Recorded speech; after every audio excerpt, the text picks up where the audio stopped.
Those that are just listening might be confused. Those were my heavy size, intense physical exertion. Eric, describe for those that unfortunately are not on YouTube, because I understand you're trying to choose how to listen, how to enjoy this podcast, and maybe you made the error of thinking, oh, it's a podcast, audio only.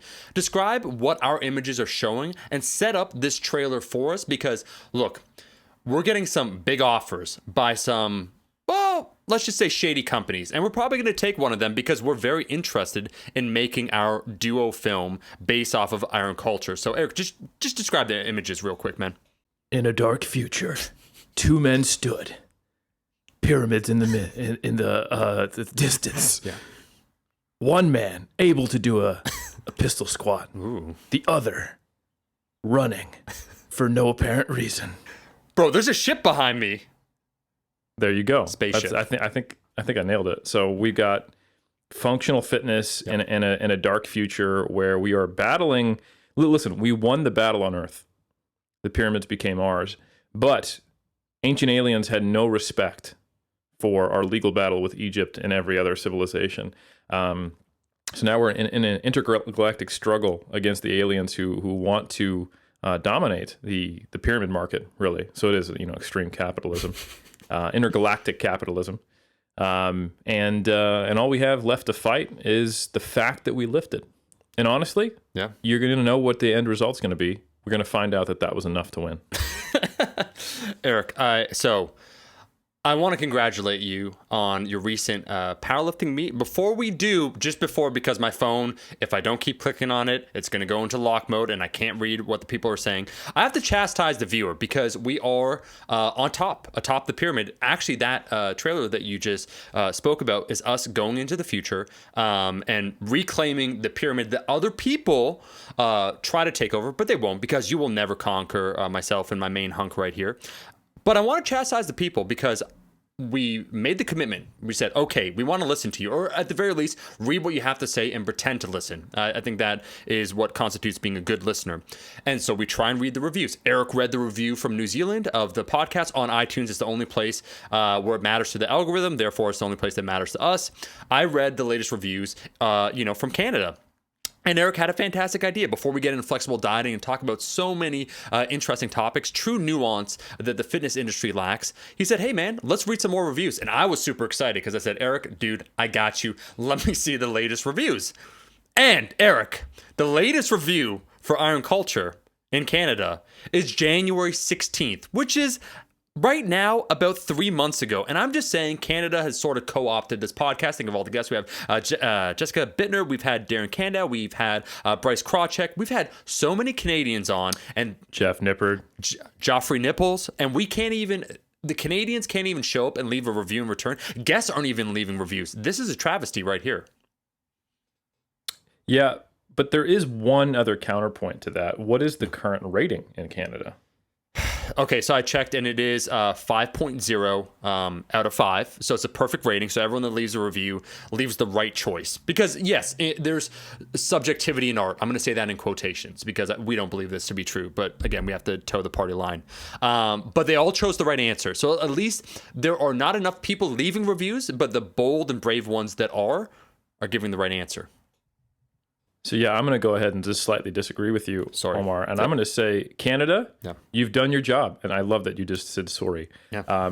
Canada, you've done your job. We've reached the 5.0 score there. You have now ascended to the point where all other countries and their reviewers should try to aspire. You're relieved of duty. Stand down. No more reviews necessary because you can go on there and leave a 5. But if you have any other opinion other than that, it'll really tarnish the record of Canada. Yeah. I think it would be a smear on the maple leaf, which I can't abide personally. I would just feel bad for all of you. No, I mean, and they would be poisoning the well. And when we do our tour, the Masculinity in Crisis, that keeps getting pushed back for multiple reasons, and we visit, we'll make sure to bring that intense extra shame and just really exert dominance. I will read, because on YouTube, if you're watching, the last thing I'll say, if you're watching on YouTube, the fine folks at YouTube, on YouTube that participate there, leave some very nice comments. So, Eric, I will read one. before we go on, I congratulate you on, like I said, your powerlifting meet, and then we will move on the topic du jour. Don't worry, people, we're getting there.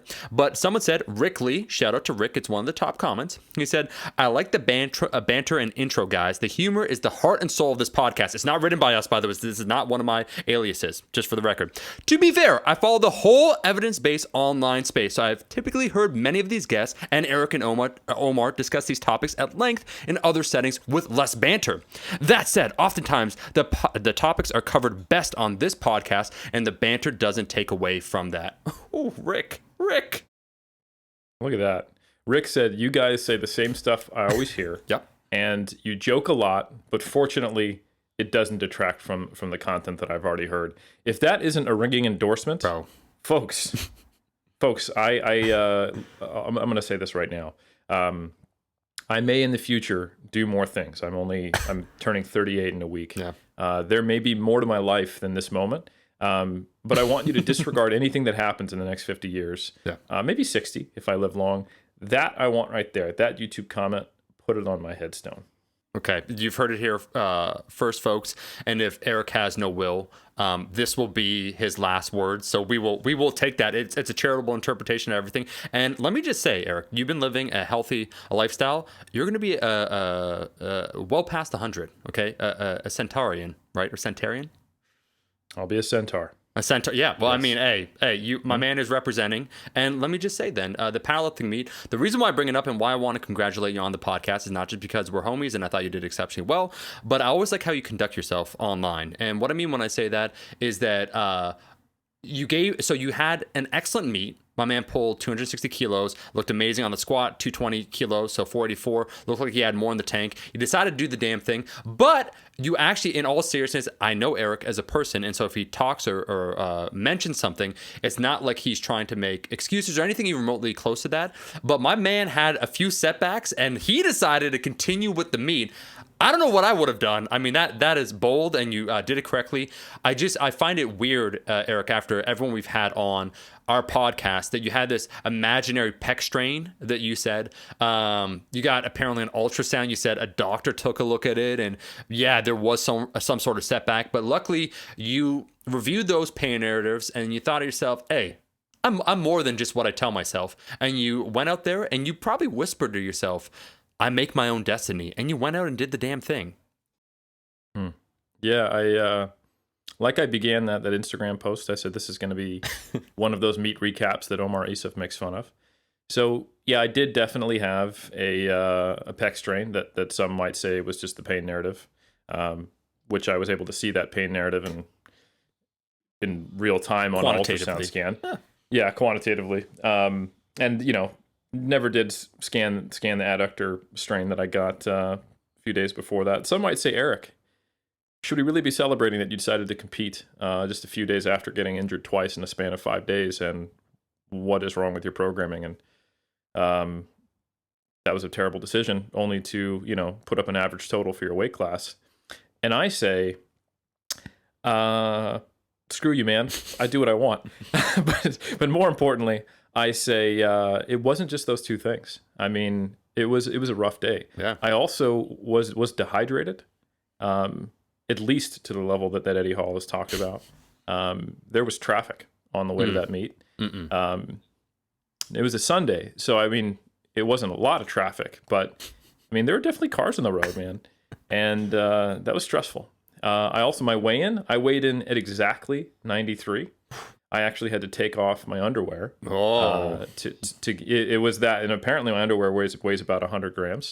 So I not only did I have to shame myself in front of the powers that be, the NZPF officials essentially forced me to be naked, barely making weight, with 2 injuries, dehydrated, as I said.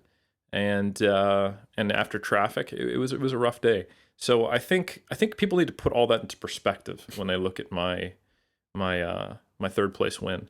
So yeah, I mean, it was one of those days where you're faced with true adversity that I think most people probably haven't reached that kind of level of challenge. Yeah. And I was honored by myself to see that I was able to overcome it. But Eric, for real, you're just like me, where someone tries to give you a compliment and you're just going to do some self-deprecation. I know your game, bro, but I love that you're still in the damn thing. And considering for many, I'm just proud of you, man, for stepping on a stage and performing so well, because I know you have so many different goals. And now it's only been, what, four months maybe of getting back into doing, the three main lifts, squat, bench, deadlift as your main focus, right? Okay, yeah. So I'll take your compliment. I won't. You're crushing it, bro. Canadian. Come on, give yourself, put some respect on your name. I won't let this podcast stay too Canadian. So I'll drop a little American arrogance on it for real. No, I was actually really freaking pleased and pleasantly surprised. It was one of those times where I had no way to know that I was going to be hurt. Like, I was feeling great leading up into it. And fortunately, the little ouchies I got were super minor. I'm thinking about what could I do, like maybe make sure that the level of specificity at the end is not maybe quite as specific, that I have a few other movements in there, that maybe I ramp up load a little slower. But it's one of those things where it's hindsight where you think you did something wrong. Like if I hadn't gotten a pec strain or the hammy strain, which apparently was healed super quickly, it was very, very minor. Then I would have been like, yeah, that was a great plan. So it's difficult to say. Shit happens in lifting. And they both ended up being super, super minor. I can't actually even feel that my pec is strained anymore. It was mid-belly. It was very small, barely grade 1. And the hamstring resolved itself by the time I got on the platform. Obviously, since I pulled a lifetime PB sumo deadlift PR, which is really, really cool.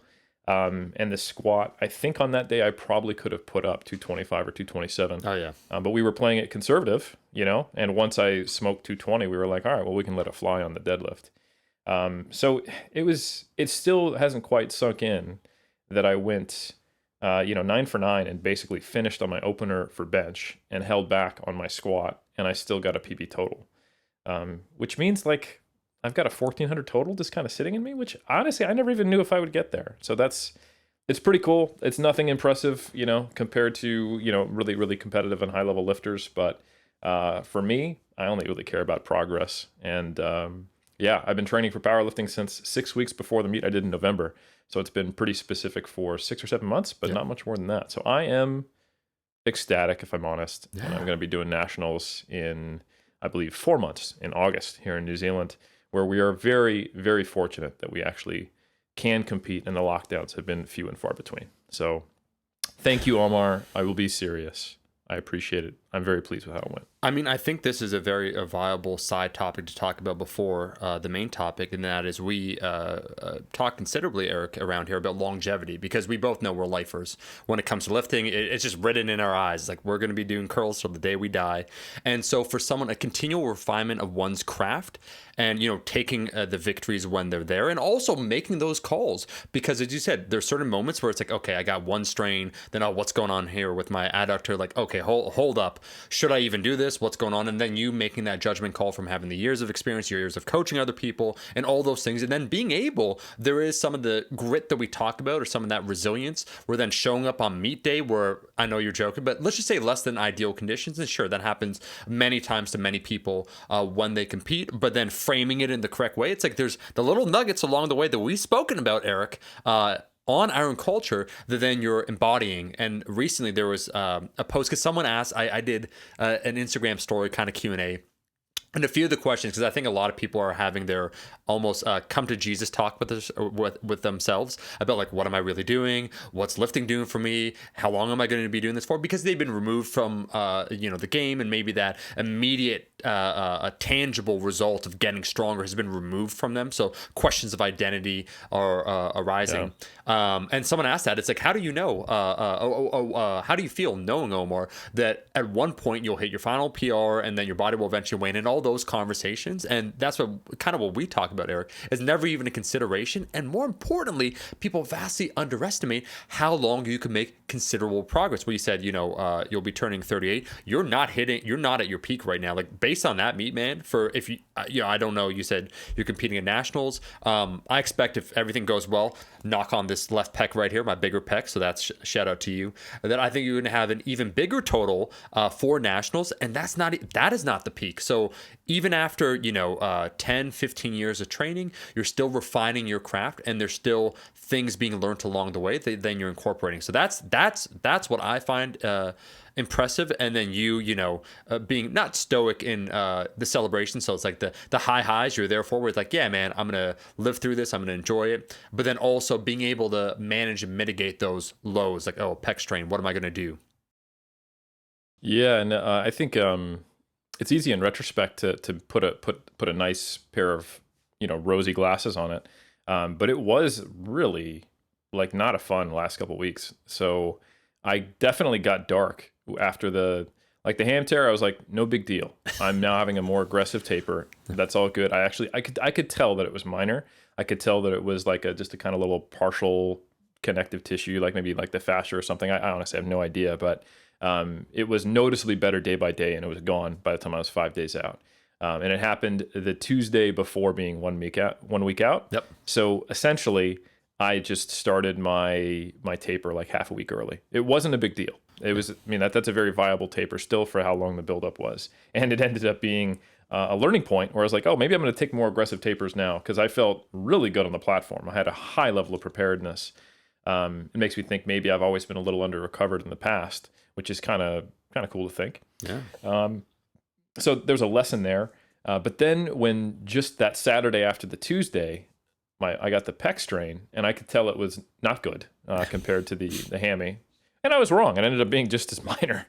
I would have much preferred to be feeling beat up, to be having like strains, to feeling jacked, and then to push through it and grind, and my joints are achy, and then get hurt. Because then you can look back and be like, all right, I was an idiot, But when you feel great and you get hurt on something that's not even necessarily like the peak weight or anything you'd expect, you're following what seems to be good programming, volumes coming down, of course loads going up, so for sure it's not completely unsurprising. It's still powerlifting, you're going to get hurt. Yep. But to be able to have no foreknowledge of that, it was an uncomfortable reminder that we're not in full control. But I think it makes you ask yourself hard questions. And when I woke up the morning of the meet, I looked over to Barb and I was like, this is the least motivated I have ever been to go to a meet. Yeah. I would prefer to sleep in. Yeah. Like 10 more minutes of sleep sounds better than competing right now. And she just kind of looked at me like, oh, that's not like the husband I know. No. Yeah. And I was like, it's all right. I'll get it done. She was like, yeah, we'll just focus on have a good day on squats, have a good day on deadlifts, and you'll get a qualifier, and that allows you to compete at nationals, and we'll go from there. And it wasn't until my actual first lift, when I got my first squat in, and I was like, I feel really strong. And I looked over to my handlers / to my PhD students, who are awesome, Alyssa Joy Spence and Colby Sousa, shout out. And I was like, what's the most you're comfortable jumping on my attempts? And they were like, 12 kilos on squat, 15 kilos on deadlift. And I was like, well, be ready to do that, because I think I'm going to have a good day. Yeah. And then the same kind of, once the squat had gone down, I was like, all right, well, let's just put together whatever I can on bench while still being smart. And I had worked up to 110 twice. The first time had some pain. The second time did not have any pain. That was the Thursday before the Sunday meet. And then on the game day, the 110 felt even better in the warm-up room. So I opened at 120. And I was like, hey, here's what I'm going to do, guys. If it's pain-free, I'll make the same jump, another little 10 kilos. And if there's any pain, I'll just stop. And 120 was pain-free, so was 130. So I did 140 on my third, which is, it's not a good bench for me, but it was actually my planned opener. Yeah. So I had done 155 in the build-up. So, on a great day, I'm not sure how bench would have gone, but considering I might have had another at least 10, if not 15 kilos on bench on that day, it's kind of mind-blowing to me. So yeah, it was great. And then I was super hyped up. I was not able to keep my chill at all, because I was angry on squats. And then I was really, really motivated on deadlifts, because I realized I was within, distance of actually a lifetime PB after 2015, because I had, a surgery and some time off for bodybuilding and all that stuff, and then rebuilding post-surgery. So it was pretty, I was very emotional. Let's just put it that way. Yeah. I normally try to shake the hands of the refs when I get off the platform. I don't remember how, but I was shortly outside and my belt was thrown on the ground. And apparently I was saying things during the lift that I couldn't even tell what it was on replay. So Anyway, enough about me. It was a great day. I was very pleased. I'm going to try to do what I can to make sure I'm not, tearing muscles in the process of getting strong, but I'm pretty pleased. Maybe the only thing that would have made it better if after your successful third deadlift, you immediately disrobed after and you said, hey, I did it in the weigh-in. I'm doing it again for your viewing pleasure. This is for you guys. You just say that. You just say, shout out to everyone watching. That would have capped it off. I think if I decided this was my last meet ever, that would be a good way to go out. Yeah. Where I'd also be forcibly banned from future competitions. Yeah. Sure. So I'll keep that. I'll keep that tucked away in the pocket as an option for the future. Yeah. Maybe if I'd had a good day on bench too, I could have been Eric, can't get any better than this. Permanently banned from powerlifting. Yep, it's done. So here's me naked. Eric, you know how a weightlifter, as a sign of respect to the sport, they take off their shoes, they put it down? That's how a bodybuilder retires from powerlifting. You just like drop them drawers, do that pose. Thank you. Yep. Milwaukee, thank you. And then you just walk off. You shout out a random American city like you're on tour as a rock star, and then you just walk off. Man, that sounds amazing. Right. I'm gonna have to seriously consider that as my future. So, yeah, because a lot of people when they get canceled, they don't see it coming. Yeah. Like they're just being a little edgelord on Twitter, or they think the thing they did in their 20s, which was awful, will never come to light. Yeah, and it does. Yeah. I want to be the driver of my own end. I want to be in the driver's seat. I want to know when I get canceled and make sure that it's permanent. I don't want to have any meteoric rides back. I want people to go, oh, Eric. That guy. That's what I want. Eric. Oh, I remember Eric. No, I want to be like Bane in Dark Knight Rises, where the guy says, what's the next step of your master plan? And he says, crashing this plane. I am my own plane. I am my own navigator. I'm crashing this thing, and it's going to be spectacular, and there's going to be no living body from the wreck. That's right. I was born in the darkness. You merely adopted it, or whatever the hell the quote is. Hey, Eric, so speaking of which, like I said, I thought it's just a nice full circle moment, and we have to appreciate that because, as you said for yourself, 2015, last powerlifting meet, there were the setbacks where you had that surgery, and then a comeback with just that perspective. I think in these times, once again, COVID and people not having access to the gym, it is a message of hope. Like I saw you, and like I said, I was proud for you and what you did, and just knowing also how much more is there in the future. I think that's what the most exciting part was too, Eric, because it wasn't like, oh, like grind it out. That's what, like I had that moment where I was shaking and then I looked up and things went dark. It's like, nah, you had more there. If your pec was fine, you also had more there. So it's like you PB'd. And then you got more PB. So I'm like, ooh, the horizon even looks good. Yeah, that was honestly a really inspiring part of it for me too. Because, I think when there's a little left on the platform, you're a little more excited about the next meet. Because I know for me, some of the most limiting things are mental. So like when I grind, I'm like, all right, well, next meet, maybe I can get 2.5 on that. And I know some people that's not a great attitude. Like if you had a more growth mindset, like, oh, then I'll put another 10 kilos on top of that because of training. Like maybe, but I've gone years without progressing. Like my last meet wasn't a PR. It was 2016. And on my last deadlift, I was pulling 245. So for one, even if I got it, wouldn't have been a PB at the time. And I was right around the top. It looked about as hard as the 260 I pulled, but I started to pass out and I dropped it and had to like jump over the bar. It's a pretty funny video. So, yeah, like it's just it's pretty cool to think like, oh, that's a grinder with 15 kilos more than the last time I was on the platform deadlifting. So it's pretty cool. I'm not mad. Eric, so now that we got that topic and we covered it, I think we are getting to the main topic. And don't worry, folks, there are, if you're listening, there will be timestamps put in the description for this one to help you folks along. Because right now, we're going to talk about something that, is all the rage, Eric. Back in 2012, there were the wars. I remember where were you during the flexible dieting wars? Oh, I remember, brother. I was on the field. I was fighting the good fight. Everyone that said, hey, it's only about chicken breast, broccoli, and white rice, anything else that you eat, anything outside of these 7 particular foods that have been known to induce extra hypertrophy, junk, don't bother, brother.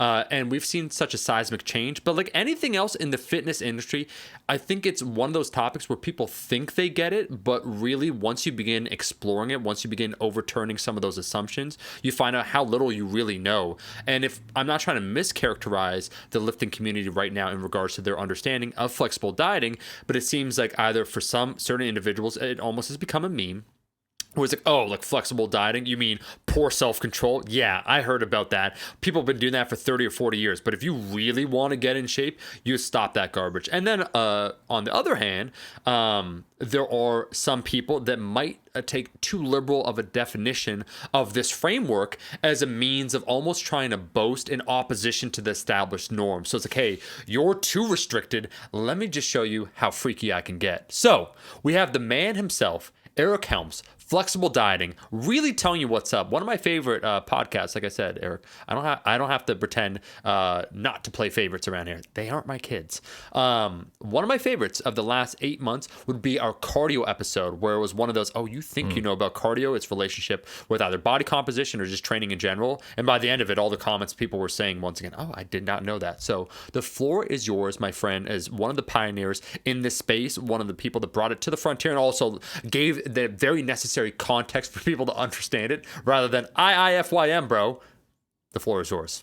Well, thank you. I appreciate that. And, you know, it was funny. Omar and I were talking about this topic, and we were like, well, surely we've talked about it. And we sort of have, but there was somewhat of an assumption as to, okay, we're starting Iron Culture. Here's the baseline knowledge set of people who are in our current audience. So they're probably going to be aware of this. And we've attacked parts of it, but we really haven't ever done the heart of it. So for those who remember, big shout out, Lauren Conlon.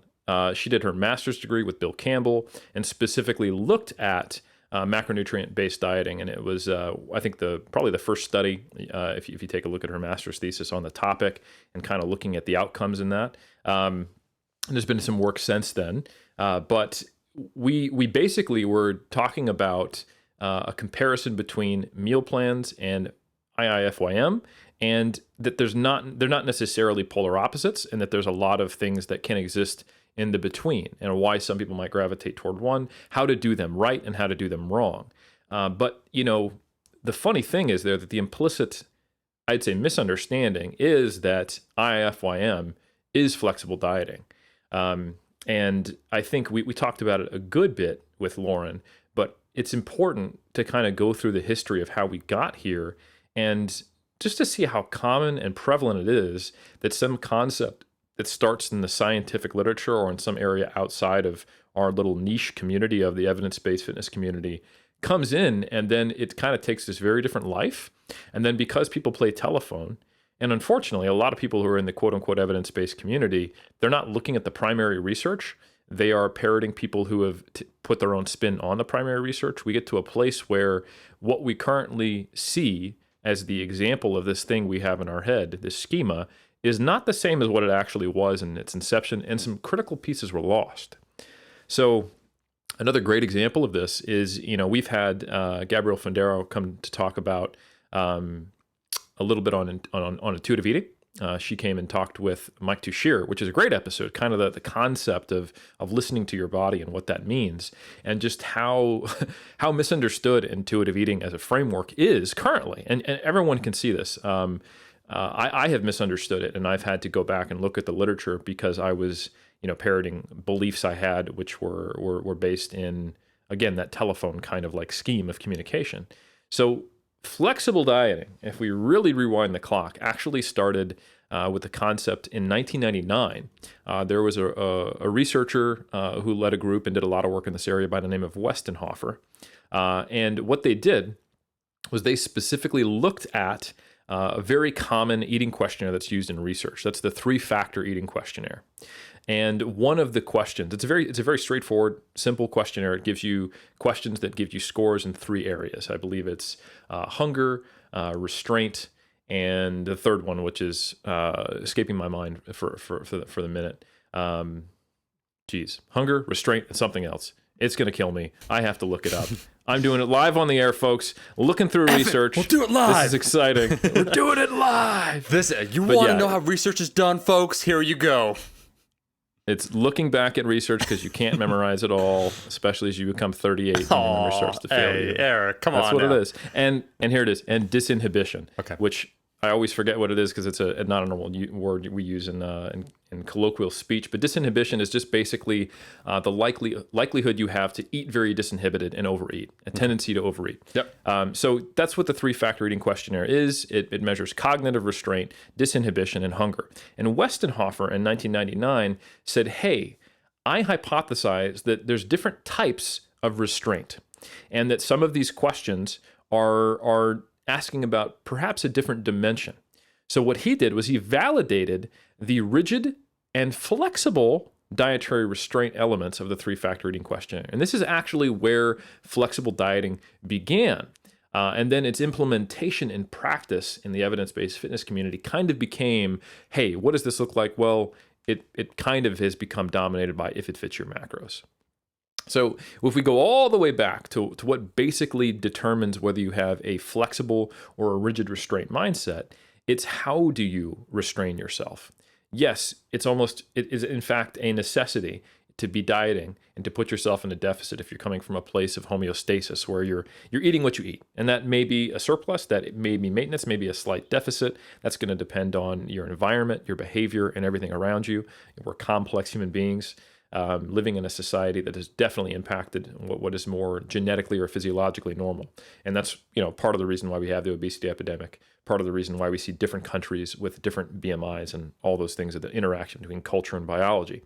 So anyway, the difference between a rigid restraint and flexible restraint, if I was to succinctly describe it, is essentially how black and white do you view the process of restraining yourself.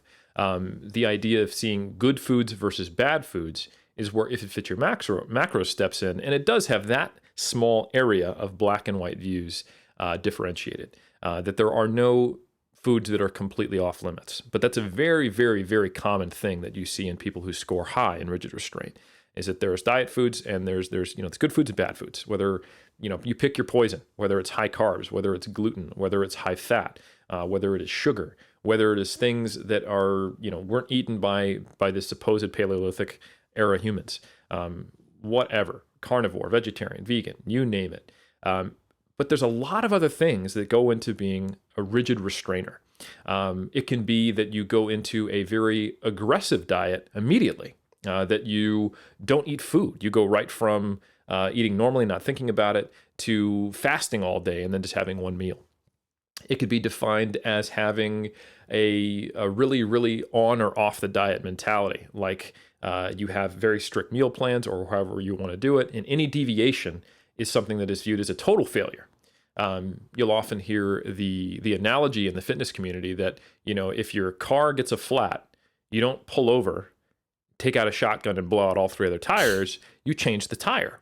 And the rigid restrainer is one who has a very pass-fail mentality to dietary success. So if there's any slip up, it is equivalent to a much larger failure. So for example, if you were to be asked to go out to eat by a friend and you weren't expecting it, you're 3 or 4 months into the diet, you've been pushing really hard, and you go, yeah, I can do it, and I'll order something nice on the menu. And they go, well, why don't you just take today off? And you go, sure. And then you look up and you've had an appetizer, you've finished your meal, and you had dessert, and then you go home and you eat even more because you just feel like a failure. That is not an uncommon experience of someone who falls a little more on the rigid restraint side. Someone who is on the other side of it, flexible restraint, is someone who kind of operates in the grays. They see a continuum. They understand, and there may be some element of education that's required for this. They understand that you can make up for things. So they tend to have an understanding of energy balance. But it is more emotional than it is an intellectual understanding. Meaning that, hey, if my friend comes in out of town, I eat a little more at dinner, that's okay. I'm just going to have, 1 more egg white and 1 less egg at breakfast, and I'm going to take the cheese off my sandwich at lunch, and then I'll have a salad for dinner tomorrow, and I think it'll more or less even out. They also tend to not have rigid rules, foods that are just totally off limits, or practices that are set in stone. So anyway, the interesting thing is not only were these validated as distinct scales back in '99, which has been challenged since, but we'll talk about that later. They have different associations. And there's been numerous lines of research that's done by Westenhofer and others over the next 20 years, where they found that people with higher BMIs who had attempted to lose weight were rigid restrainers, or more likely to be rigid restrainers, not flexible. also more likely to get eating disorders and to have poor body image scores, and to not only have a lower BMI, but to experience more setbacks in their weight loss journeys. So if you were to characterize all of the associations that you were to look at, so these are correlations, not necessarily causation, which I'll get to in a moment, you could look at it and go, wow. So the people who are really, really rigid with their approach, really hardcore, quote unquote, if you will, 0 to 60, black and white view, they're less successful. They're less happy about the fact that they're less successful, which is understandable. And they've developed eating disorders in the process of trying to get there and failing. So it's really unfortunate. Yeah. So there's a strong motivation to go, hey, maybe we should see how we can try to push people towards a more flexible restraint approach compared to this rigid restraint approach, because at least in the associations, it's not looking good. Now, before I take the next step, I think it's important to realize what an association is, what a correlation is. What we're looking at here is just cross-sectional interviews of people, asking about their weight loss history, maybe doing some actual measurements of their body weight, and some other psychometrics to see what their eating behavior is like and whether they exhibit any tendencies that are associated with eating disorders, and then looking, okay, what's your flexible restraint score? What's your rigid restraint score? And how do they correlate? We can't necessarily say that because you're a rigid restrainer, that's why you've been unsuccessful. It may be that the unsuccessful people are struggling for maybe a physiological reason, and then they try to be more rigid and it doesn't work out. So we don't know what the directionality of that is. And this is where future research came around in the early 2000s, where what they did was they started to look at repeated measures of the same people over 1 to 3 years, and they looked at the purposeful attempt to induce changes in their score. So this is called the Lean Habit Study, and there's a number of research lines that have come out of this, where they basically tried to move people from rigid to flexible restraint and looked at their progression through weight loss and saw if the associations changed as they lost weight. And they found that people who are more likely to maintain their weight loss over 1 and 3 years had become more flexible restraint oriented on the scale, which is a, not a perfect like RCT, style study, but I would say it's very strong indirect evidence that suggests that the direction of this association is at least moving towards saying, hey, that rigid restraint is a barrier. And if you can change that mindset, if you can change that relationship with food, then you're more likely to be able to maintain your lost weight. And that's what the data at that point, and now we've moved into like right around the time I graduated from high school, like the early 2000s time point. So that certainly wouldn't be the end of the saga, but I think that is essentially the ground roots of it. At no point at this stage of the game in the research was, oh, by the way, flexible dieting is if it fits your macros, which I think is a really interesting thing. Eric, it's crazy when you first told me the year when, rigid versus flexible beginning to study this, where you said the year was 1999, because I remember vividly, at least the greater fitness space, where some of these concepts started permeating. Okay, maybe 2011, 2010, like maybe at the earliest, 2011, 2012. Then there was that, like almost the moral struggle within the community where I remember this. There were people talking about, on YouTube or whatnot, advocating for a more flexible approach, but then en masse the consensus amongst, let's say, the people in the space was no, like this doesn't make any sense. And so it wrestled, and then there's people competing. They used a more flexible dieting approach. But wait a second, it's like there's some evidence in the form of just observing someone, oh, like they got lean and apparently they weren't restricted to these 7 food items, and slowly the tide shifted. But I just find it interesting, Eric, that when this did permeate the fitness space, in quotations, like our side of the fitness space, it almost carried the old archetypes. And what I mean, the moral access of judgment of food, so having morality associated with food, good food, bad food.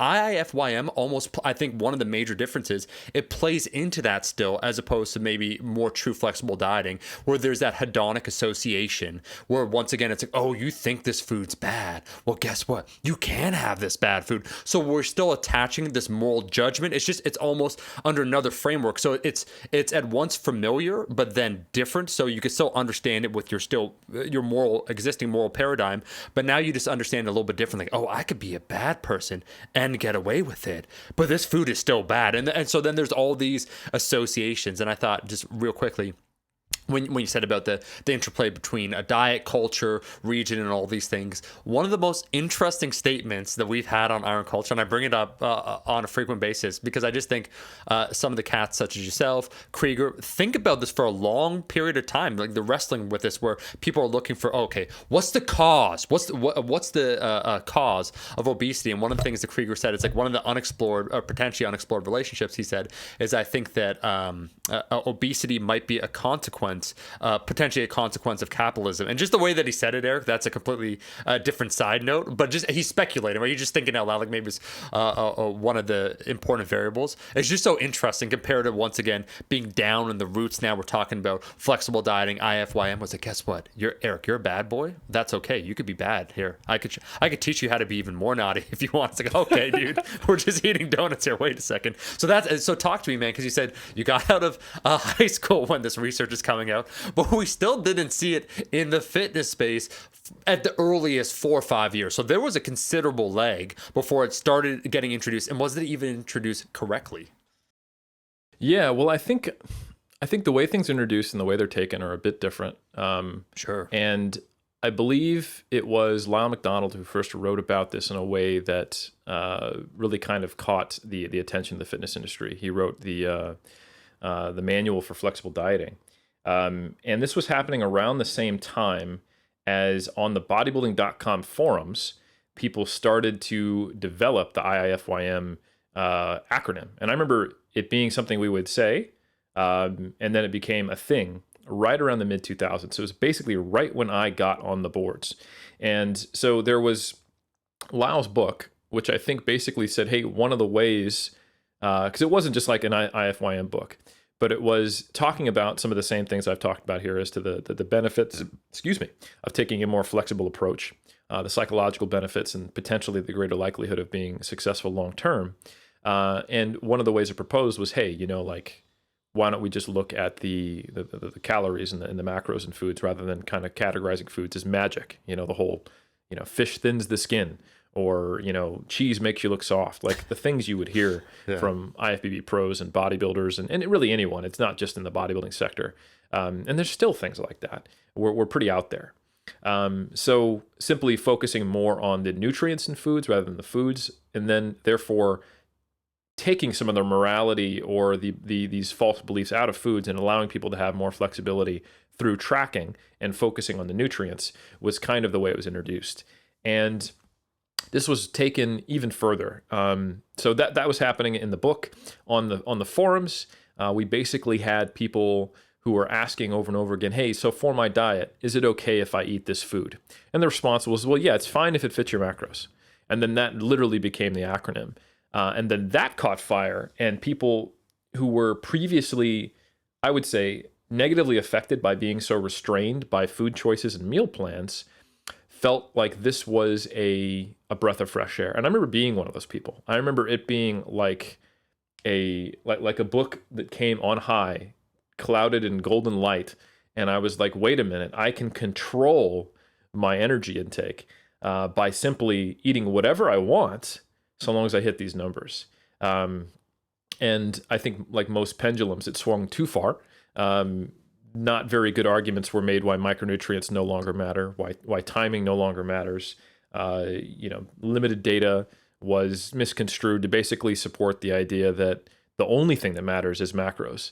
And, at the same time, there was arguments against it that were very strawmanny as well. And, pendulums don't get pushed by, just the radicals on one side. They get pushed by their opponents as well. Because I can't tell you how many times where someone would come up with a very rational thing of saying, well, you eat kind of like a bro, but make sure you can feel free to include other things. And, it's not like you have every meal has to be potatoes. And someone's like, really, you think I'd rather have, potatoes than a Snickers bar? And it's like, well, no, you'd still have all the good foods, but there's nothing wrong with that. And they'd be like, look, if I had a diet that completely consisted of sugar, trans fat, and soy protein, are you telling me that'd be the same? And I'm like, and then the person would be like, no, I never said that, honestly. And then that's where it would go. Yeah. So I think that kind of battleground and lack of charity on both sides pushed it too far. And all of a sudden, when people were saying flexible dieting, and saying if it fit your macros, they were considered synonyms. So that was, I think, fine with me at the time when this was pre even being a bodybuilding coach. This was me as just a competitor. Because there were some assumptions that, of course, I would be eating these healthy foods. And of course, I would be doing all these things that kind of came culturally from the way bodybuilders eat. And there was probably a time when it actually got worse, where people were tracking macros and only eating 7 foods. So it was like, let's just find more ways to make rules, you know? But I would say it wasn't until maybe 2010, 11, or 12 where I started to see that it had become overly reductionist, and it was no longer just a useful counterpoint to show people who were way too rigid with like food lists and meal plans and timing, and only having a small number list of approved foods, that it can be done another way. Like, I think there's a lot of value in Berto being like the most shredded guy at the time and showing that he regularly eats Pop-Tarts. And that kind of shock was I think it was needed at the time to get people just to kind of at least soften their hardcore ideas of what was possible. But it certainly, we weren't providing unbiased accounts of what was being eaten. Like, I know what Berto was eating. He had a Pop-Tart sometimes when he ran out of time and needed to work out because it digested quick and got into him. But most of his meals included plantains and kumara and potatoes for his carb sources. So, and rice. And so it wasn't necessarily, I think people thought, like, we've literally had people back in the day who would apply to coaching with 3DMJ and say, now do I have to eat Pop-Tarts? And it wasn't a joke. Yeah. So I think we started to realize that that we didn't necessarily have a balanced view of what was really going on, that the kind of the shock people into thinking differently served its purpose, but wasn't a great education tool. So that's when I started to consciously kind of flip the switch a little bit. And I started to look into the research, and I'd say probably around 2012 is when I first started saying, like, yeah, like, if it fits your macros is not necessarily flexible dieting. And I think this is something that anyone who's been in bodybuilding has seen. It's the very, very, very rigid approach to if it fits your macros, hitting those 3 specific numbers to the gram, and using a scale, not being willing to eat out, not being able to eat unless you have your MyFitnessPal and your phone with you, and basically basing everything around it. So it becomes an extremely rigid tool, even though it was intended to be a less rigid approach. So, yeah, I mean, if we think about rigid restraint as a mindset and being black and white, that can be exerted in a lot of different ways. So, I mean, one of the most obvious ways is, okay, you use if it fits your macros to quote unquote flexibly diet. So when are you going to stop tracking macros and eat a little more intuitively and just, kind of let it go normally, which would be, of course, more flexible? And the answer was never. Like, if you're serious, you're always tracking macros in season and off season. And I believe that to be true for a while as well in my early days. So can we really say something is, allowing you flexible restraint if it's a permanent, way of eating? Probably not, So I think not only are there potential issues with if it fits your macros in that it does really kind of just chop off half of the nutritional pyramid and turns it into essentially just the first 2 levels, energy balance and macronutrients. It ignores a lot of things we know about the value of micronutrients, minerals, phytonutrients, zoonutrients, and just how foods tend to have more nutritional value when they're not looked at in a reductionist way. But it also absolutely can be used in a very, very rigid esque way. So yeah, I think that is kind of the bell I've been ringing for a while now, and hopefully to help people understand that. And I think I've made some good progress. I think people are getting it, and I'm certainly not alone. Like, the entire academic pursuit of weight neutral strategies is acknowledged this as well. So there's a really interesting paper that came out in, I believe, 2015 by Tilka. And the title says it all. It says, "Is intuitive eating the same as flexible dietary control?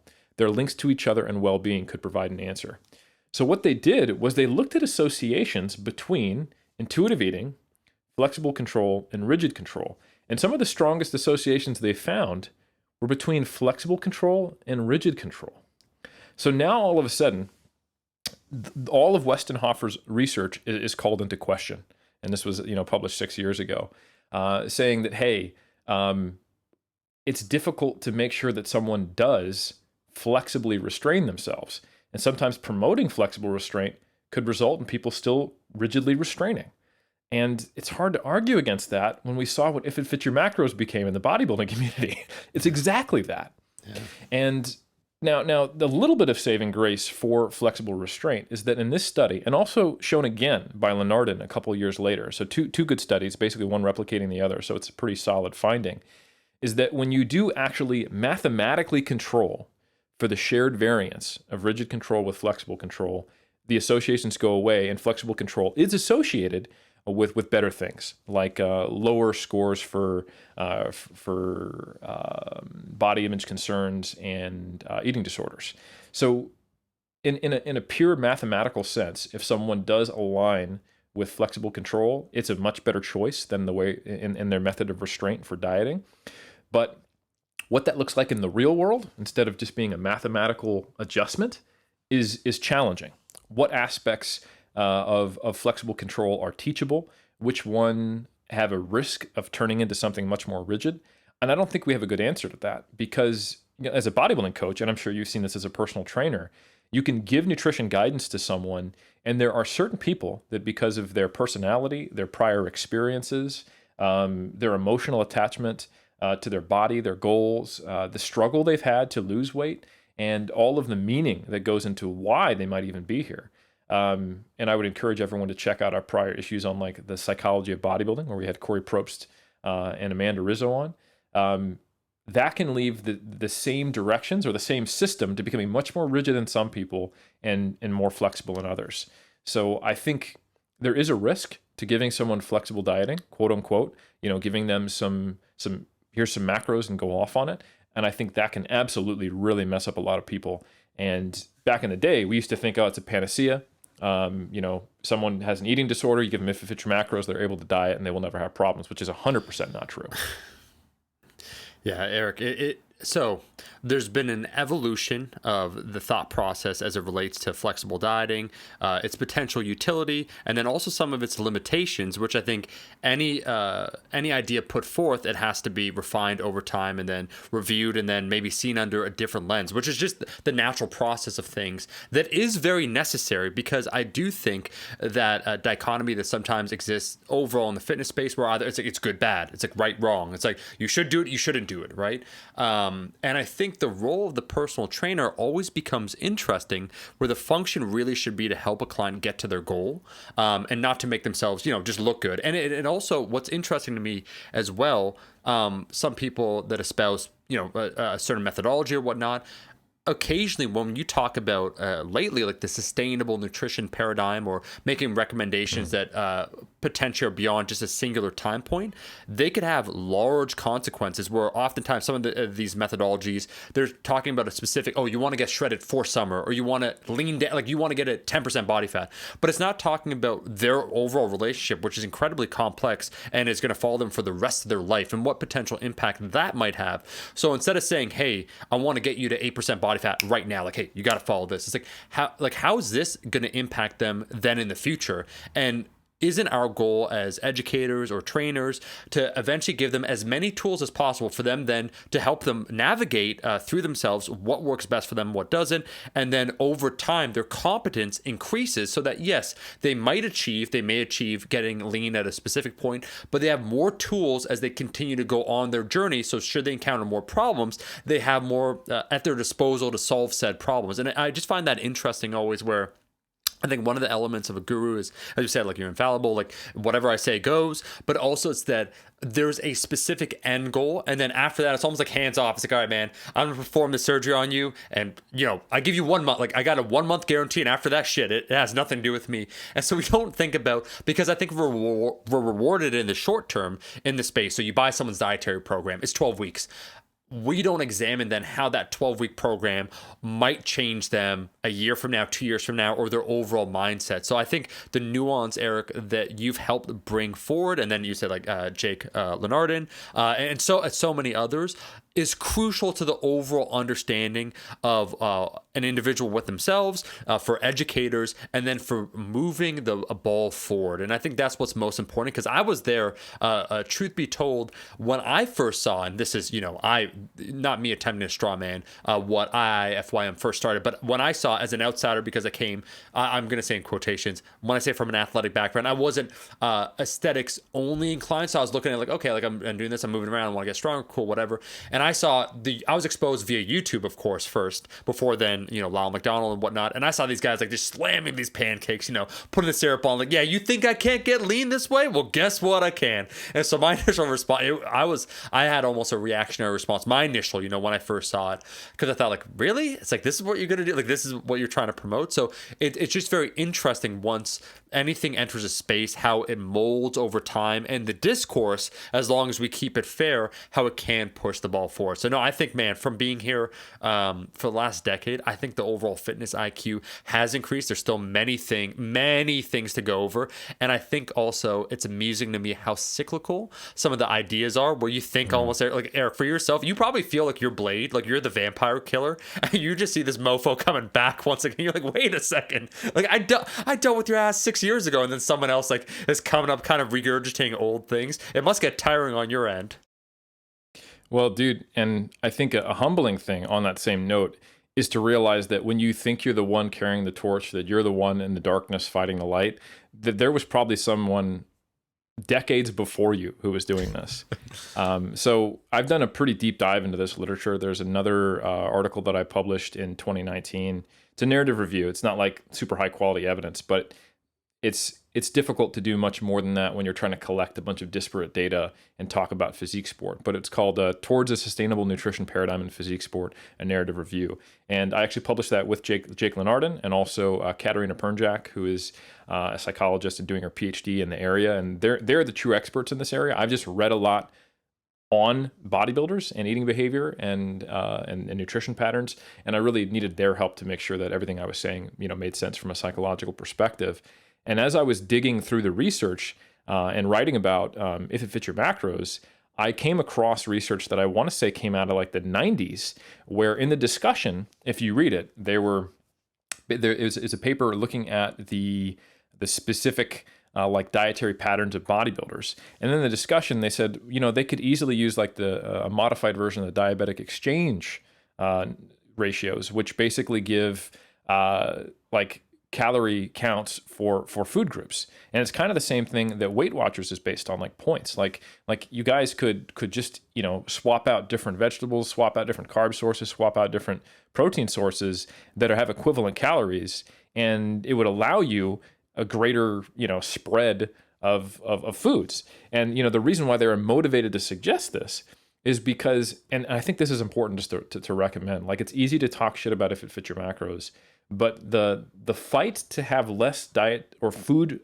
choice restriction in bodybuilding was crazy. It was nuts. Like, if you look at the data in the 80s and 90s, there was research by Sandoval. There was research, and there's actually a lot of research on bodybuilders, like in the late 80s, early 90s, and then there's kind of like a 10-year dead period where there was no one really researching it. But there was Sandoval in 91, 89, Wahlberg Rankin in 93, Bizarre in 1990, and Susan Kleiner, the great Susan Kleiner, in 94. And they all saw vitamin D, calcium, zinc, magnesium, and iron deficiencies, or at least shortfalls if you look at their diet records in these intakes in dieting bodybuilders. So these are people who are attempting to make their diet so perfect that it is, the best diet you can imagine, but being so restrictive in their food choices that they had predictable and repeatable, even at the highest levels of probably nutrient shortfalls that were happening over and over and over again.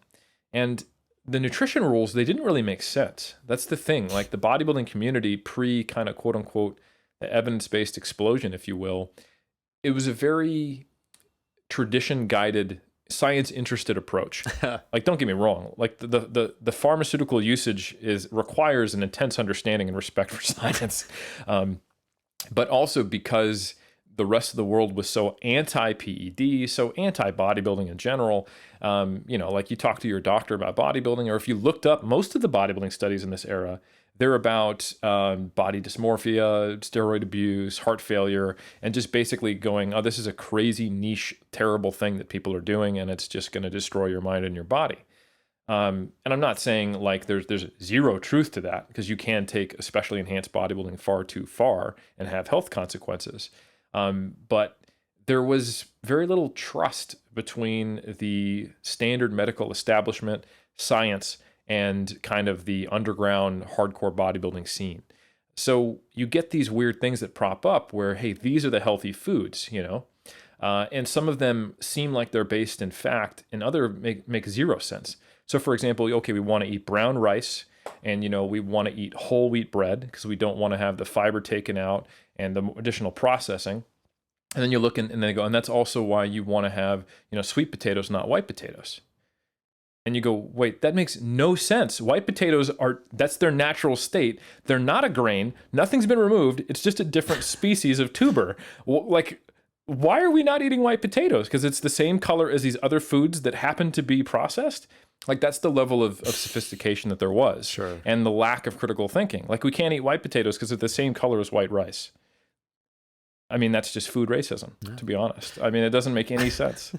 So, like, that's the type of thing that was around when If It Fits Your Macros came out. And that was the type of entrenched beliefs without science or logic behind them that were being battled. So I do understand why it was so kind of black and white and vitriolic.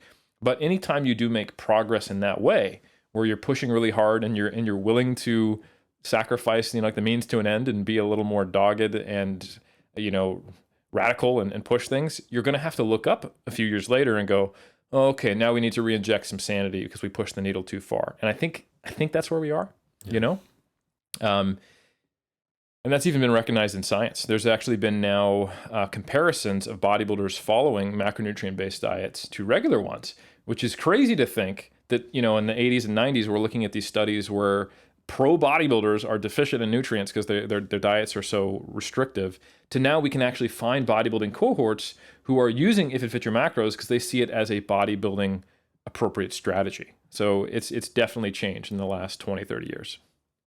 Eric, I love how you described bodybuilding, where you said it's a tradition-oriented, science-interested. That's just such a funny way of phrasing it. Like myself and the Joffrey Nipples, we joke sometimes and say, "Oh, that's a science-adjacent space," where it's like, yeah, like they're kind of interested, but like not really. Like maybe just to weaponize it and use it as a tool to promote something. But I was going to say that as an aside, we take a look once again at our bubble and all the various changes, and we think, sure, like it was introduced a little later, like so the research comes out and there's always a lag.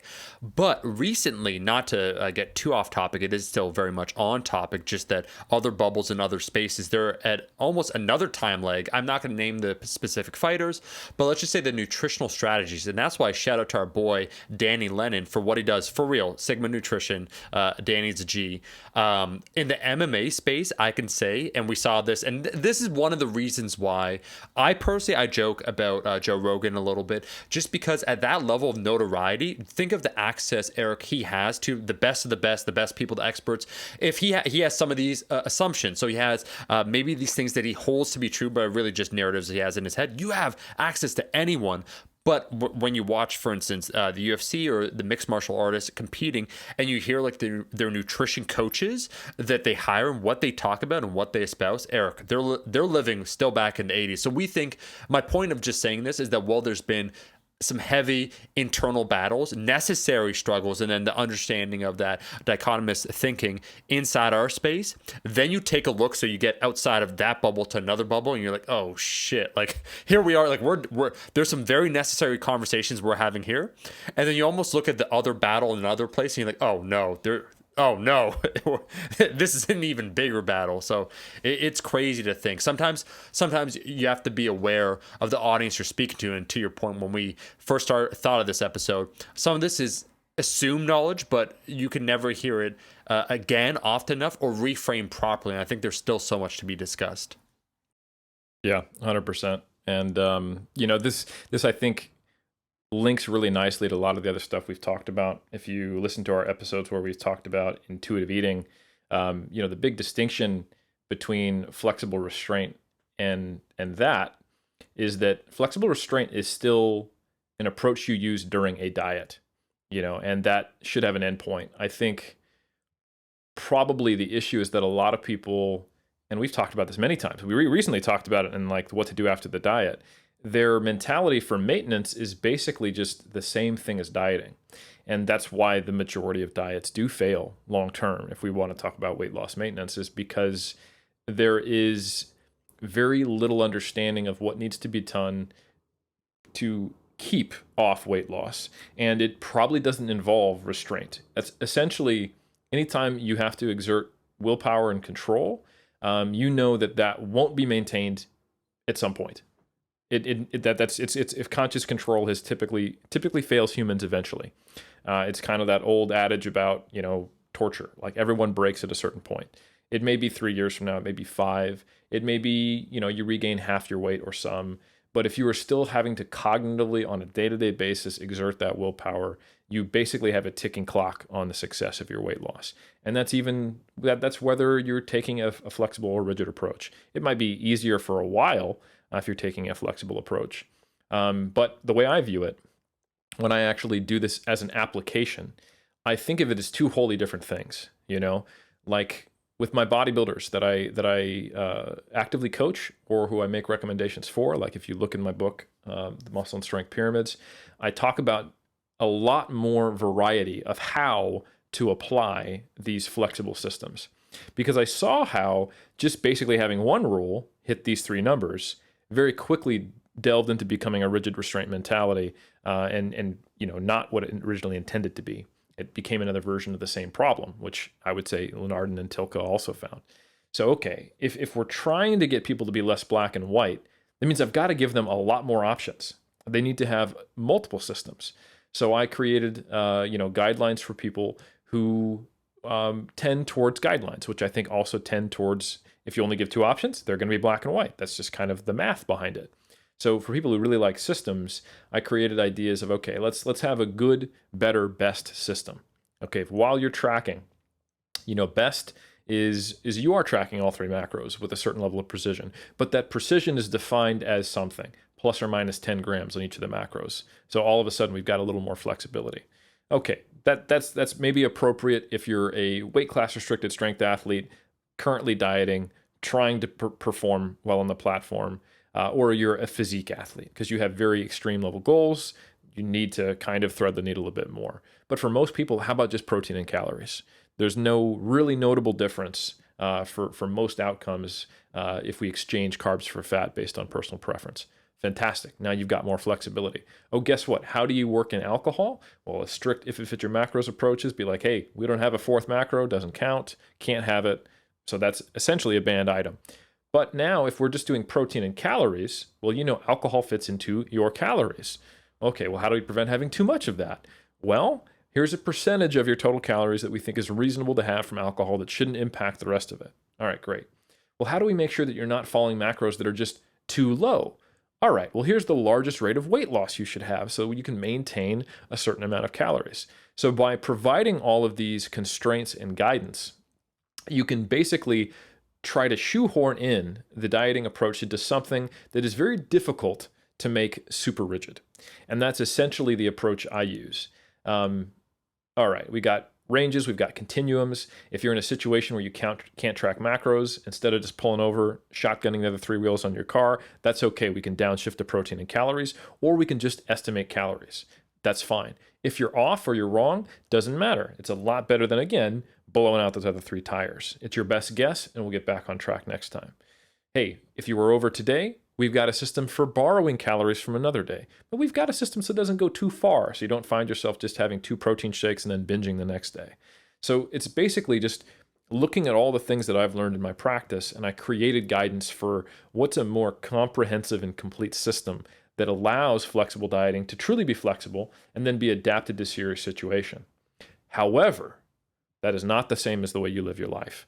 Once the weight loss phase is over, we need to think about how do we transition to a process that does not require restraint. And that is a kind of this behavioral phasic approach of getting more and more and more and more flexible, and then eventually moving to the point where you are trying to do as little as possible and relying more and more on intuition and building the skill of understanding those signals in your body.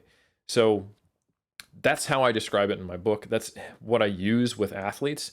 And it's essentially my goal is to get them to where they can be as flexible as possible while still achieving these very extreme goals. Getting on stage with shredded glutes, squatting 3 times their body weight after they've just dieted for 6 weeks and been dehydrated. And then when they're not in a state where they need to do that, not tracking at all, but maintaining habits that don't require restraint that support their sport. And that's easier said than done. And I didn't even realize that was what I needed to achieve in 2010. 2010, oh my God, if it fits your macros, fixes everything. I just need to help you calculate your energy balance in the off season and the in season. And then we use different proportions of protein. Same thing, and then again, 2014, 2015, 2016, the transition, we didn't have that influx of information from intuitive eating to know, okay, I know you shouldn't be dieting, but what does it look like to step away from macros? What's the best way to do that? And I think we've gained a lot of insight from some of the non-dieting strategies on what it is we're trying to accomplish. Why do diets fail?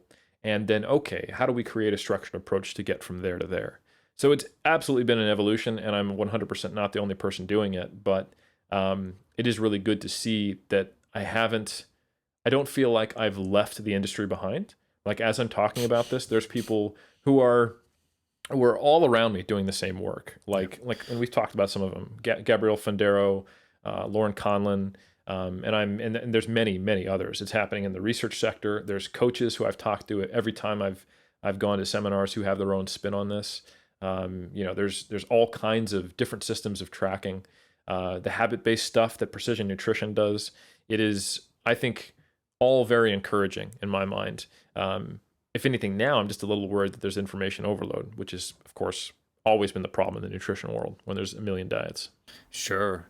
I think there is better signal to the noise, the ratio of people, as you said, like trying to elevate them, trying to give them the necessary attention, so that in this space, because as you said, there's just thousands of people fighting for the same, soul, so to speak, the same people, elevating particular voices that are doing a damn good job, I think becomes instrumental. I do want to say, Eric, it reminds me of the argument.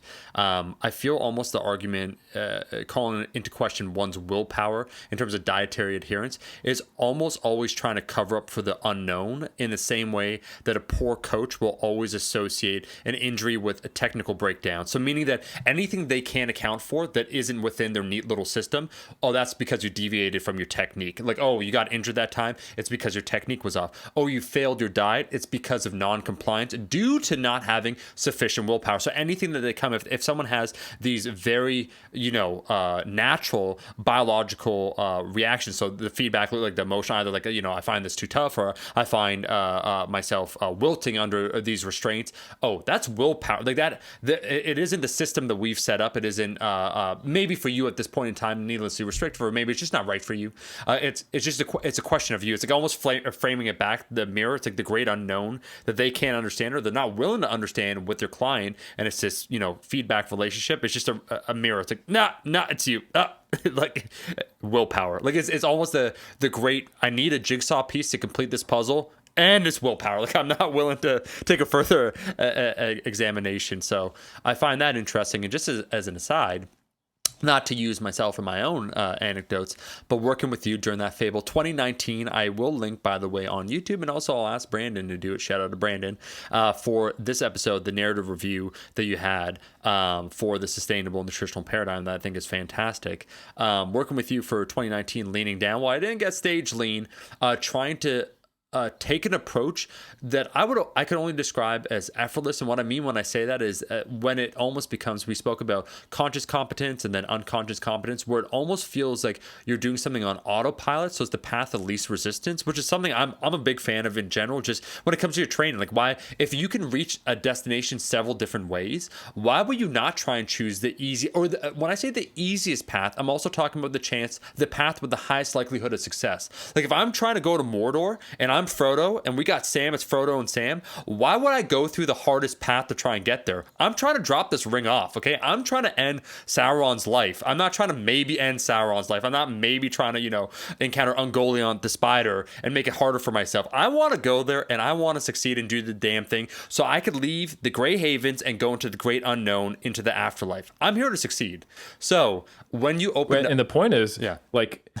If you do take a path that works but requires all this hardcore willpower because it's safe and you've done it before, but it does leave you limping, when you get back and you find out that Saruman has risen back in the Shire, unexpectedly, the bastard's still around, you're going to have nothing left for that. And that weak beta version of Sauron... this wannabe is actually going to be the one who ends up winning. And you'll look up, and J.R.R. Tolkien has to be resurrected from the dead to write a fourth book about how this really, really whack, like, not even Dark Lord, like dim Lord, like slightly dusky Lord is now ruling it just because you decided to try to jump over a bunch of lava on the way to Mordor instead of taking a more direct path where you actually had the ability when you got back to handle Wormtongue and Sauron. Oh.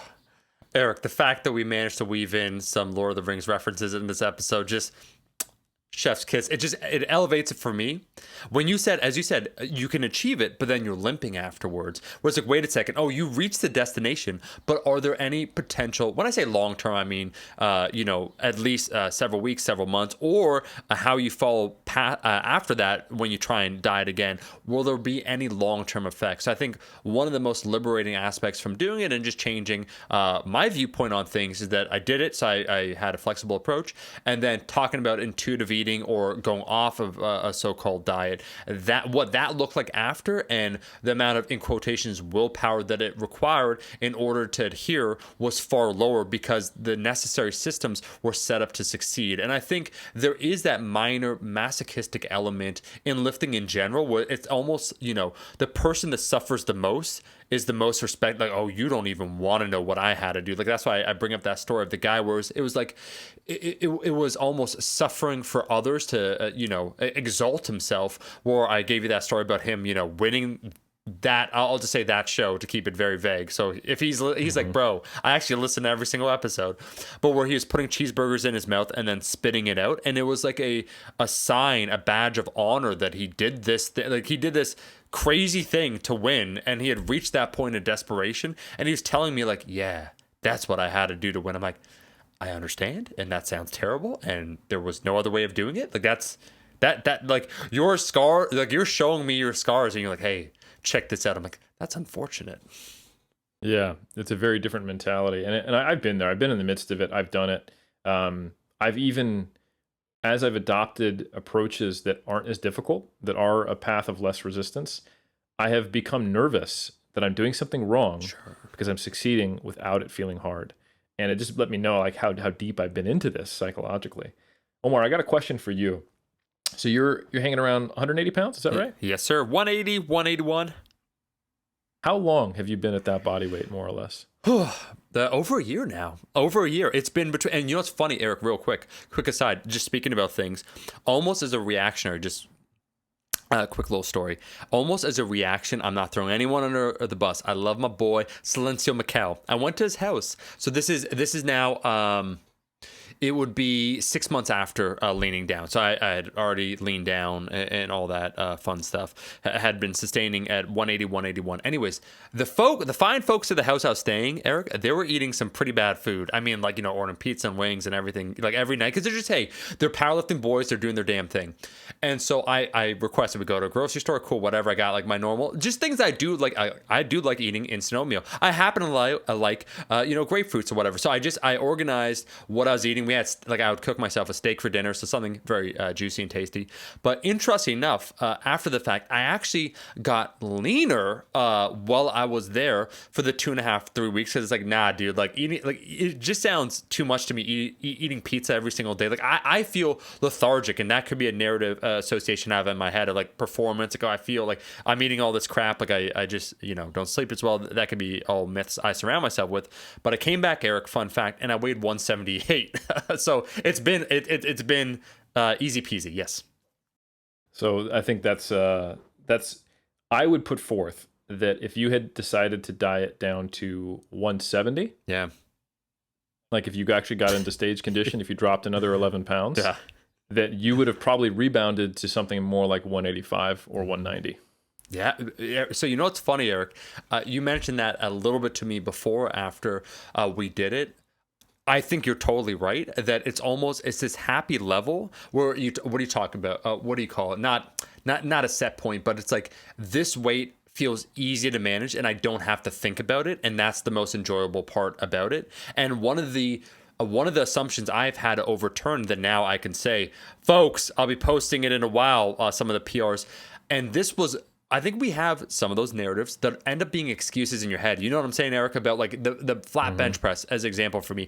I find it, in quotations, tied to my body weight. So when I lean down, my bench press gets weaker. And so the association of like Omar's a strong boy or I like being strong, once I let that go and I just let it's like, you know what, I like looking good and I like being strong. Okay, it's fine if in the short term I'm not as strong as I used to be. Well, guess what? Give it, Eric, a year later, being at 180 versus being 185 or 190, or my God, when you saw me, which was the fail bulk to try and bench 405, that never happened because I injured myself. I pieced myself out. Like you saw, I looked terrible. I never hit a PR. And I just had this extra fat. It was terrible. You crushed me in wrestling though, with an injured back. You took the 3 days out boy who weighed 10 pounds, 20 pounds less than you, Eric. And just threw me around at the cost of your lumbar. Bro, I'm looking for the easy W at that point. You know what I'm saying? So that was my ego where I'm like, bro, I'm injured, and that's what once again I'm not even gonna reveal too much, but I'll say, Eric, I don't forget you are my boy truly. Where I'll just say there was an incident where I had my back. It was a little banged up, and I almost was like in the animal kingdom where like the person is weaker, someone sees an opportunity to say something.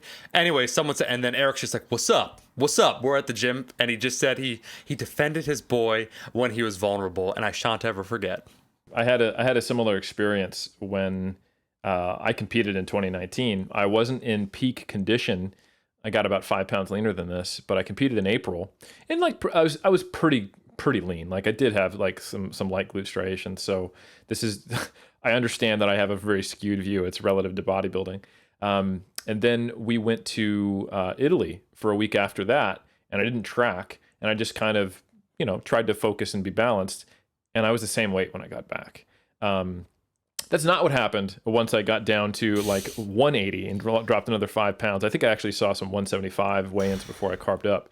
So I was substantially leaner there, and definitely got back up to 190 pretty quick and intentionally, to be fair. But I do feel like I probably could have maintained something, not that I would have wanted to or that would have helped me progress or that it would be great for my physiology, especially not for the goals of bodybuilding, but I could have hung around like the mid 180s to high 180s, and probably without issue. So it's just funny that seemed impossible after pushing myself further. Yeah. So it is sometimes like the path of less resistance sometimes results in a greater net win, and I think that's often missed. So I would just put forth that I agree and I understand that sentiment for sure. In this episode, Eric explains away Omar's mediocrity and frames it in a beautiful way where it's like, you're winning, buddy. Like, you know what I'm saying? Oh, your goal is to be a bodybuilder and you've been the same weight for a year? No, that's a good thing. Some might say you've made no progress in a year. Sometimes sustaining is a win. It's like, oh, what's that, Omar? That's right. You've had it. It's like, and Omar, the thing is, you haven't had access to weights. It's like, actually, Eric, I have a garage gym. You're like, well, still, the thing is, it's been, I bet it's been intense emotional pressure. I'm like, it has, and I actually feel better than ever before. You're like, okay, so the thing is, I'm like, he's just trying to frame it in a way that makes me look good. I'm a master reframer. That's what coaching is, really. No one actually succeeds. They just feel like they have after they've talked to you. Yeah. Exactly. I feel better about myself now. I could tell you that. That's right. Mm-hmm. Bro, that's coaching 101. Let me ask you this, Eric, because we've had the review. We went from the origins to the several years ago to here are we now, and here are the current recommendations. If you were to circle back to anything or reframe anything that you've said or expound more, what would you want to cover? What would you want to say just to leave the listener that thought, hey, I thought I knew everything. What the fuck? 1999? Leave them with a few more nuggets. Yeah, I think I would just leave them with practical advice. And that would be that whatever system you use, whether it's, like a meal plan where you can swap in a bunch of different foods and where you can, swap out a whole meal and be like, all right, I'm going to go out to eat for this. That's a really, really flexible approach to eating, and even if you're not tracking macros, maybe that's even easier for me. Maybe that is the path of least resistance. You don't have to track macros. You're just thinking, you know what? I have a fruit or a vegetable at every meal, a large serving of protein, and I generally try to keep the plate size contained, and I eat until I'm, just satisfied, but not full, and I have a lot of ability to swap that out. Great. I would say that's an amazingly flexible approach. That is flexible restraint. However, there's no macro counting. Likewise, someone who is unable to eat unless they have their food scale and they've got an internet connection to their MyFitnessPal or whatever tracker they use, that is not flexible restraint. So ultimately, my message is that it is a mindset. Yeah. Flexible restraint is a type of cognitive restraint that gives you flexibility, that allows it to be integrated into your life so you have a better chance of being successful. And the last thing I would say is, though, it is still restraint. So whatever approach you use to kind of give a nice little connection to our recent episode on what to do after the diet, if you expect to maintain the progress you've made, that system needs to transition into something which requires substantially less restraint. No matter how flexible and great it seemed during the diet, you're not going to be the person who can walk around in that same body composition for a full year, like my man Omar right here, if you don't have a really solid exit strategy. Living that 14% body fat life and owning it. It's like, this is the new norm, Eric. Here we go, buddy. Hey. You're clearly 12%, my friend. Okay, you heard it from Eric. I'm using it even though he doesn't believe it. He's like, you know what? I'm giving this man a W right here. When I visit you, hey, when they lift the restrictions and I visit you, I'll be I shouldn't say shredded, because Eric's like, you want to know what shredded actually means? I will show up. I'll disrobe on that stage on the powerlifting platform. It's like, you're not even competing here. I'm like, oh, I know. Am I? Am I not? What am I doing here? I'm showing you guys. I'm bringing back old school aesthetics, not to powerlifting, just in general. And I'll be 10.4% body fat. Ooh, all right. I like it. And then I show up and Eric's like, yeah, that's 16%. Omar, you weigh 187 now. I'm like, yeah, it didn't work for me. All muscle. All muscle, baby. No, I think so much was covered here. I do think sometimes one of these bedrock episodes, just a rewind, because it's always nice to hear, even if we consider, we've been doing the podcast 2 years and change. But if this podcast was done before that narrative review, so let's say 2017, 2018, it is amazing the evolution that is taking place, where even if you have something covered, there's still, a potential new evidence that comes out, or that reframing, or considerations, maybe the sample size of the people that you work with, or more voices contributing that helps you expound upon it just a little bit more. So I think even if you've heard some of these topics, reviewing them time to time can be incredibly useful. Well said, Omar.